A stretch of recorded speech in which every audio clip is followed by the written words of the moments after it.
Hi hello నమస్తే everyone. ఈ వీడియోలో నేను యాప్టిట్యూడ్లో లాస్ట్ టైం 29 అవుట్ ఆఫ్ 30 ఎలా స్కోర్ చేశాను, నా స్ట్రాటజీ ఏంటి అండ్ మీకు కూడా అది వర్కౌట్ అవుతుందా లేదా ఐ వాంట్ టు డిస్కస్. నా లాస్ట్ వీడియోలో నేను హౌ ఐ క్రాక్డ్ ఏడబ్ల్యూని ఏపీ అని చెప్పేసి వీడియో చేశాను. ఓకే, దానికి మంచి రెస్పాన్స్ వచ్చింది. కానీ వన్ ఆఫ్ ది కామెంట్ ఏంటంటే I want to answer to that comment. అసలు 2019 పేపర్ చాలా టఫ్గా ఉంది యాప్టిట్యూడ్, అందులో నీకు 29 ఎలా వచ్చినాయి, నువ్వు ఎగ్జామ్ రాసావని చెప్పి అడిగారు. ఎస్, ఐ అగ్రీ, చాలా tough paper. Not only non technical, యాప్టిట్యూడే కాదు టెక్నికల్ కూడా టఫే. టెక్నికల్ ఎందుకు టఫ్ అంటే గేట్ బిట్స్ వచ్చినాయి కొన్ని. సో గేట్ వచ్చినాయి అంటే టఫ్గానే ఫీల్ అవ్వాలి. అండ్ లాస్ట్ టైం కొన్ని గేట్ బిట్స్ వస్తేనే టఫ్ అయినప్పుడు ఒక 10 to 20 క్వశ్చన్స్ వచ్చినాయి గేట్ నుంచి. 10 to 20 క్వశ్చన్స్ వస్తేనే టఫ్ అయినప్పుడు మరి ఈసారి ఏకంగా ప్యాటర్నే గేట్ ప్యాటర్న్ 3 hours చేశాడు, ఆన్లైన్ చేశారు. ఓకే, సో ఇంకెంత టఫ్గా వస్తుందో మీ ఇమాజినేషన్కి వదిలేస్తున్నా. ఓకే, అంటే I'm prepare for the worst. ఈజీగా వస్తే ఓకే ఫైన్, కానీ 3 hours ఇచ్చి టైం 1 hour పెంచి క్యాలిక్యులేటర్ ఇచ్చి ఆన్లైన్ చేశారంటే expecting GATE standards. Okay, and then GATE 65 క్వశ్చన్సే ఉంటాయి. ఓకే, కానీ ఇక్కడ 100 క్వశ్చన్స్. సో టైం కూడా ఫ్యాక్టర్ అవ్వచ్చు ఈసారి మనకి. ఇఫ్ ఈ గివ్స్ గేట్ స్టాండర్డ్ ఇస్తే, మామూలుగా ఇస్తే okay, time is not an issue. Okay, now coming to this video. నేను ఎలాగ లాస్ట్ టైం 30 మార్క్స్ 30కి 29 మార్క్స్ ఎలా స్కోర్ చేశాను అంటే, అంతకుముందు జరిగిన ఎగ్జామ్లో నాకు ఏమైందంటే, నా ఎక్స్పీరియన్స్ ఏంటంటే 70 మార్క్స్ కదా టెక్నికల్ 70 అయినప్పుడు నేను రాసి టోటల్ మనకి 100 క్వశ్చన్స్ కదా. 100 క్వశ్చన్స్ అవడం వల్ల ఫస్ట్ మనం యాజ్ యూజువల్ టెక్నికల్ స్టార్ట్ చేస్తాం. టెక్నికల్ స్టార్ట్ చేసినప్పుడు 70 క్వశ్చన్స్ రాయడానికి నాకు 80 to 90 minutes పట్టేది టైం. 70 క్వశ్చన్స్ కంప్లీట్ చేసేసరికి 80 to 90. ఎందుకంటే స్టార్టింగ్ మనం కొంచెం టెన్షన్తో ఉంటాము. అండ్ దెన్ ప్రతి క్వశ్చన్ రాంగ్ అవ్వకూడదు, అంటే ఒకసారి బబుల్ చేసామంటే మళ్ళీ మనం బ్యాక్ తీసుకోలేం కదా. సో రాంగ్ అవ్వకూడదు అనే కాన్ఫిడెన్స్తో అనే ఇంటెన్షన్తో జాగ్రత్తగా కేర్ఫుల్గా ఆన్సర్ ఏ వచ్చింది అనుకోండి, సపోజ్ ఏ వచ్చినా కూడా ఏనా కాదని మళ్ళీ రెండోసారి క్రాస్ చెక్ చేసుకొని అలా హ్యాబిట్ ఉండేది నాకు. సో నాకు 80 to 90 minutes పట్టేది టెక్నికల్ పేపర్ కవర్ చేసేసరికి. నెక్స్ట్ నాన్ టెక్నికల్ వచ్చేసరికి 30 minutes మిగిలేది, 30 to 35 minutes మిగిలేది 30 క్వశ్చన్స్.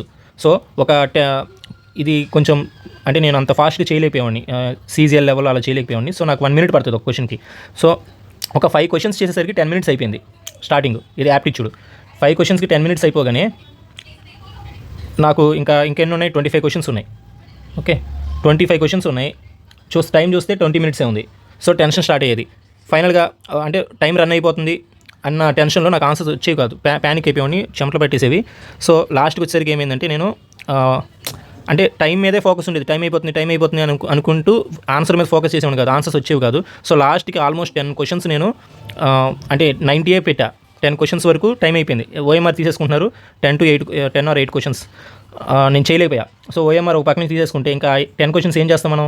అది టెక్నికల్ అయితే క్వశ్చన్ అలా చదివి తీరి పెట్టేసేవాడిని, కానీ ఇది నాన్ టెక్నికల్ అయ్యేసరికి ప్రాబ్లమ్స్ కదా, చేయలేక బ్లైండ్గా బబుల్ చేస్తా ఆప్షన్స్ చూసుకోకుండా. దానివల్ల నాకు ఆల్మోస్ట్ 5 to 6 marks పోయి జాబ్ లాస్ అయిపోయాను. సో నెక్స్ట్ టైం నేను ఏం చేశానంటే, ఈసారి స్ట్రాటజీ మారుద్దాం. అంటే 2 times అయింది నాకు అలాగా, 2 times అయింది కదా అని చెప్పేసి థర్డ్ టైం ఏం చేశానంటే ఫస్ట్ యాప్టిట్యూడ్ స్టార్ట్ చేద్దాం అని చెప్పేసి నేను ఫస్ట్ యాప్టిట్యూడ్ స్టార్ట్ చేశాను.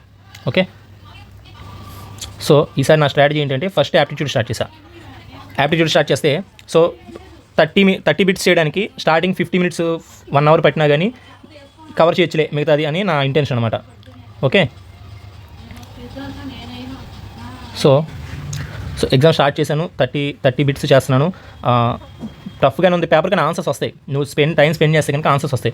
నాకు 20 questions కంప్లీట్ చేసేసరికి 1 hour అయిపోయింది, 50 minutes అయిపోయింది దాదాపు.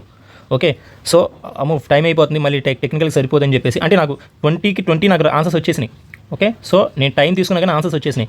అండ్ దెన్ 30th questionకి వచ్చేసరికి అంటే అందులో ఒక 3 questions నాకు రాలేదన్నా కదా, ఏదో ఒక ఆన్సర్ పెట్టాను, 2 రైట్ అయినాయి. 27 ఎగ్జాక్ట్గా నాకు ఆన్సర్స్ వచ్చినాయి, 27 రైటే. ఓకే, 30 questions అయ్యేసరికి నాకు 1 hour 15 minutes అయిపోయింది.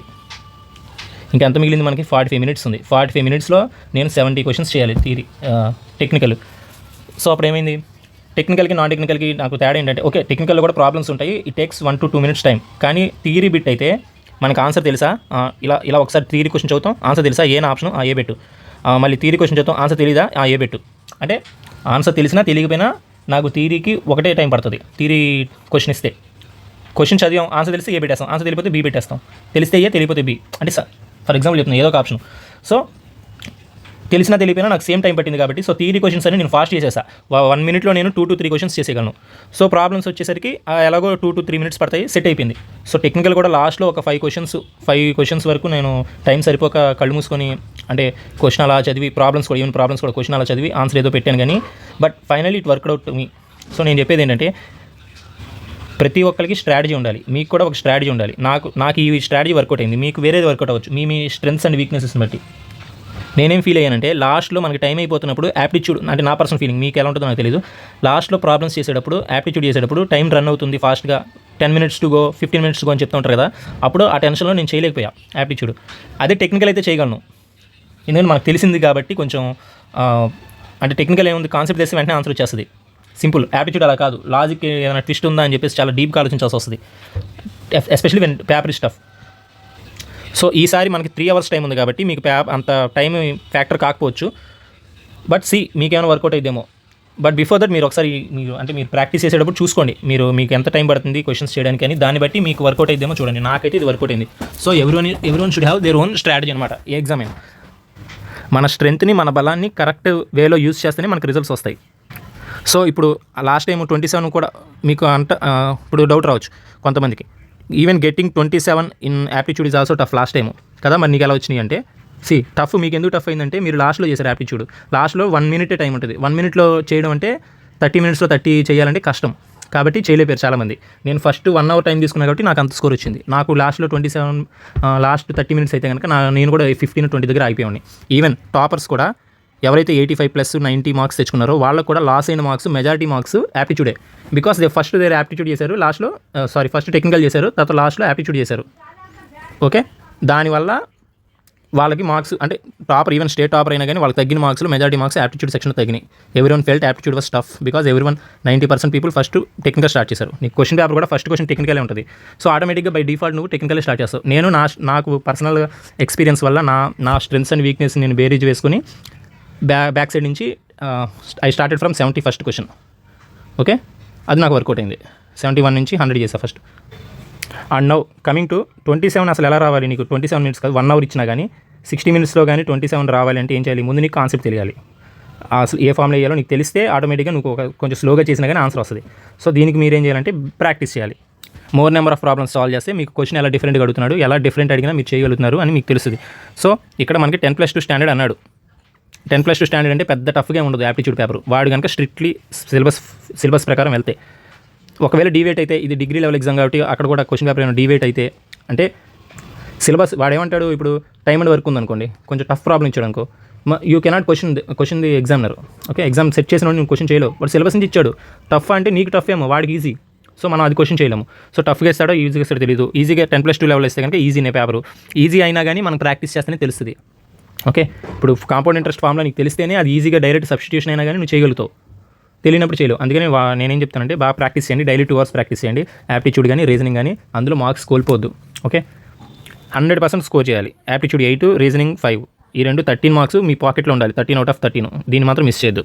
Okay, and English and computers కూడా ఈజీనే, బట్ స్టిల్ అంటే మనకు కొత్త కాబట్టి ఇంగ్లీష్ అండ్ కంప్యూటర్స్లో 5+5 కదా, 10లో అట్లీస్ట్ 8 to 9 స్కోర్ చేయాలి. You should not lose more than that. Okay, ఇక్కడ ఏమైంది, ఈ 13 + 8 21. ఓకే, ఇంకా రిమైనింగ్ జనరల్ అవేర్నెస్లో మీకు అసలు ఏమీ తెలియకుండా కళ్ళు మూసుకొని ఏదైనా గెస్ చేసుకుని పెట్టుకున్న 1 to 2 మార్క్స్ వస్తాయి. ఓకే, సో అక్కడికి మీకు 23 మార్క్స్ అయిపోయింది. చాలు, it's a very good score. ఇంకా నీకు ర్యాంక్ కావాలి, నువ్వు కోరుకున్న జాబ్ రావాలి అంటే, నీకు ఇంకా ఇంప్రూవ్ అవ్వాలి, నీకు జాబ్ వచ్చే ఛాన్సెస్ ఇంప్రూవ్ అవ్వాలంటే you should score more than 1 to 2 marks in general awareness. For that మనం సిలబస్ ప్రకారం environment and science and technology రిలేటెడ్గా మీరు క్వశ్చన్స్ చదువుకోవాలి. కరెంట్ అఫైర్స్ చదవాలి. And that environment and science and technology related ISRO చేసిన విన్యాసాలు last 1 year అంటే 1 year కూడా అవసరం లేదు, 6 months. ఇన్ఫ్యాక్ట్ జనవరి నుంచి చూసుకుంటే సరిపోద్ది. జనవరి నుంచి మన సైంటిఫిక్గా మన దేశంలో జరిగిన ఇన్సిడెంట్స్ ఏంటి, ఇస్రో ప్రాజెక్ట్స్ ఏంటి, అలాగే DRDO ఏంటి, నేవీ అండ్ ఎయిర్ ఫోర్స్ సంబంధించిన ఏమైనా న్యూ ఎక్విప్మెంట్ పర్చేస్ చేసిన డీల్స్ కానీ ఏమైనా ఉన్నాయా, అలాగే ఫారెన్ కంట్రీస్తో అంటే నైబరింగ్ కంట్రీస్తో ఉన్న రిలేషన్స్ ఏంటి, వాళ్ళతో ఉన్న బౌండరీ ఇష్యూస్ ఏంటి, వాళ్ళతో ఉన్న వాటర్ డిస్ప్యూట్స్ ఏంటి, వాళ్ళతో ఉన్న ఎకనామిక్ రిలేషన్స్ ఏంటి, మనం ఏమైనా ఎయిడ్ ఇచ్చామా వాళ్ళకి, అంటే ఏదైనా క్రైసిస్లో ఉన్నప్పుడు వాళ్ళకి ఫైనాన్షియల్గా ఎయిడ్ ఇవ్వడం, లేకపోతే ఫుడ్ సప్లై చేయడం, ఏమైనా వరదలు కానీ ఇలాంటివి వచ్చినప్పుడు ఇండియా చేస్తూ ఉంటుంది. అలాగే సైంటిఫిక్గా వాళ్ళకి మన చుట్టుపక్కల ఉన్న కంట్రీస్కి except Pakistan we are supporting navigation system ఇవన్నీ ఇస్తున్నాం మనం. నావిగేషన్ సిస్టమ్ ఏం ఇస్తున్నాం కదా వాటి మీద క్వశ్చన్స్ రావచ్చు. అలాగే కరెంట్ అఫైర్స్ వీటి మీద కూడా రావచ్చు. సిలబస్లో స్పెసిఫిక్గా ఏపీ గురించి చెప్పలేదు, కానీ since it is AP state level exam కాబట్టి ఏపీ స్టేట్లో నుంచి 1 or 2 కరెంట్ అఫైర్స్ రావచ్చు స్కీమ్స్ మీద కానీ లేదా మనకు వచ్చిన ప్రాజెక్ట్స్ కానీ. సో మీరు కనుక ఇవన్నీ ఫిగర్ అవుట్ చేసుకోగలిగితే కనుక you can score good in general awareness. So మీరు కూడా మీ స్ట్రెంగ్స్ అండ్ వీక్నెస్ని బట్టి అప్రోచ్ అవుతారు అనుకుంటున్నాను. స్ట్రెంగ్త్ అండ్ వీక్నెస్ అంటే మీరు టెక్ వర్సెస్ నాన్ టెక్ అని డిఫరెన్షియేట్ చేయాల్సిన అవసరం లేదు. ఈవెన్ టెక్లో కూడా సబ్జెక్ట్స్ ఉన్నాయి. సో మీ సబ్జెక్ట్ మీ స్ట్రెంత్ ఏదైతే ఉందో అందులోంచి అసలు ఒక మార్క్ కూడా పోనివద్దు. పక్కా ఇప్పుడు పవర్ సిస్టమ్లోంచి 10 బిట్లు వచ్చినాయంటే పక్కా 10 out of 10 you should score. అలా ఉండాలి. ఓకే, నువ్వు వీక్గా ఉన్నది ఎలాగో వీక్గానే ఉంటావు, దాన్ని ఏం చేయలేం. కానీ స్ట్రాంగ్గా ఉన్నదాన్ని మాత్రం ఇంప్రూవ్ చేసి పక్క 100% స్కోర్ చేయాలి. టార్గెట్ మిస్ అవ్వకూడదు. ఓకే, వీక్గా ఉన్నదాన్ని ఇంప్రూవ్ చేసుకోవడానికి ట్రై చేస్తావు. 100% కాకపోయినా 50% అన్న స్కోర్ చేయడానికి ట్రై చేస్తావు. This strategy works for both technical and non technical. I started with యాప్టిట్యూడ్లో 29 ఎలా స్కోర్ చేయాలని చెప్పి స్టార్ట్ చేసి ended with general awareness. So overall non technical ఎలా ప్రిపేర్ అవ్వాలని చెప్పాను. Hope you like it. I wish you all the best. Thank you.